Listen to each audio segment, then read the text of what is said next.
Speaking, one of the things that people tell us to dehumanize us and to put us beneath them is they accuse us of being psychotic, and they almost exclusively use it in a derogatory sense, as if people experiencing psychosis are beneath them and less than they are. They never use it in a constructive way, even when other people who actually are also or have experienced psychosis or are experiencing psychosis tell it to us. It's never been in a tactful way. It's almost always been in a "you are broken, you need help, you are wrong for existing" kind of way. And we've never ruled out the possibility, but when they treated us for that in the past, it didn't help us at all. In fact, it actually made us worse. And we were medicated against our will as a child for 11 years, from around 9 to 19 or 9 to 20, on medicine for a diagnosis that included schizoaffective in it. And that medicine just took away our autonomy, our creativity, our sense of it made us essentially a mindless robot. It made us numb. It made us subservient and obedient, and that's pretty much all it made us. And they tried many different kinds of medicines for us growing up, and it didn't work. And so we know that medicine isn't really the right path for us. They told us that we needed to take it and that we would never be able to not take it. We haven't been taking it for some time, and we've been doing better than we were ever doing when we were on it. And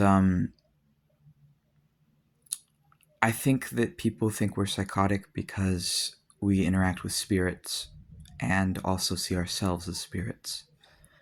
And because they confuse the symptoms of autism mixed with complex trauma and DID with schizoaffective disorders.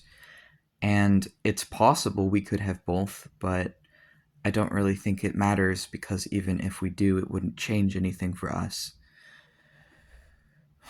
Learning to accept ourselves, disabilities, and all absolutely was a big part of being disowned, because when we tried to talk about it after correctly being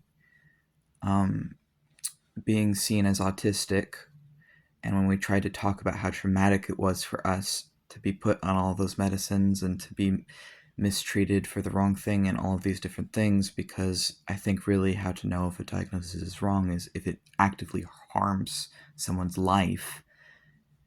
It's possible that we are, but even if we are, the treatment only hurt us. It only ever hurt us and made us hate ourselves more by teaching us that we're wrong for existing.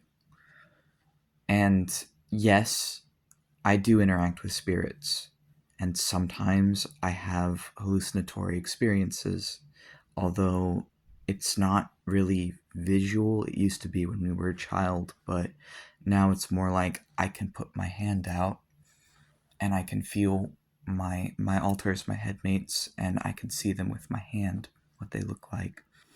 And then there's people who aren't in our system, but if I put my hand out, I can still interact with them sometimes and see them and feel them. And when I'm outside, sometimes I'll get this feeling that there's something nearby me. And that's when, if I put my hand out, I can see in a different way, not with my eyes, but the information is conveyed of what they look like, and I can see spirits. And they tried to suppress this part of me for years, because we live in a world that doesn't believe in spirits anymore. And anyone who has any sort of creativity or uniqueness or difference in belief is at risk of medical mistreatment, how I was. And it's hard, because I believe with all my heart that these things are real. They are definitely real, and that they're better to me and that they're kinder to me than humans have ever been. And I identify myself with them.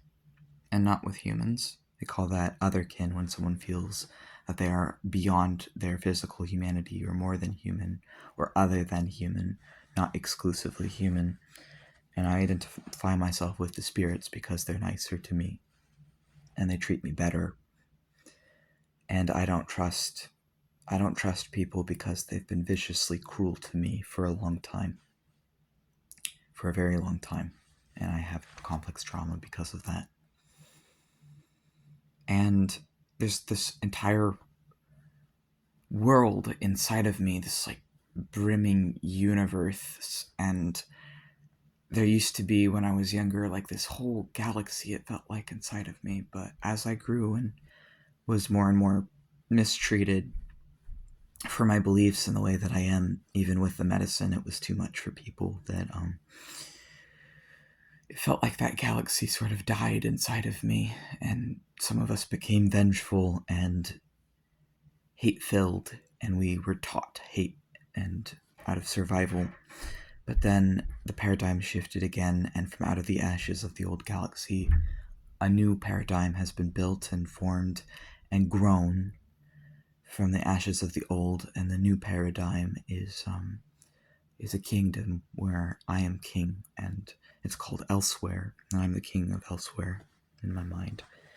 And I go there sometimes, and I work on it, and I see my friends there, and my family, my spirit family, and my human family did not accept any of this, and they didn't love me, and they lied to me and controlled me for years and tortured me. And so I don't really associate with most of them anymore, except my mother, because she's the only one who still reaches out to me, who still cares about me. And I think it's really, really hard. And I think that this world is very, very, very cruel and vicious and wicked to people like me.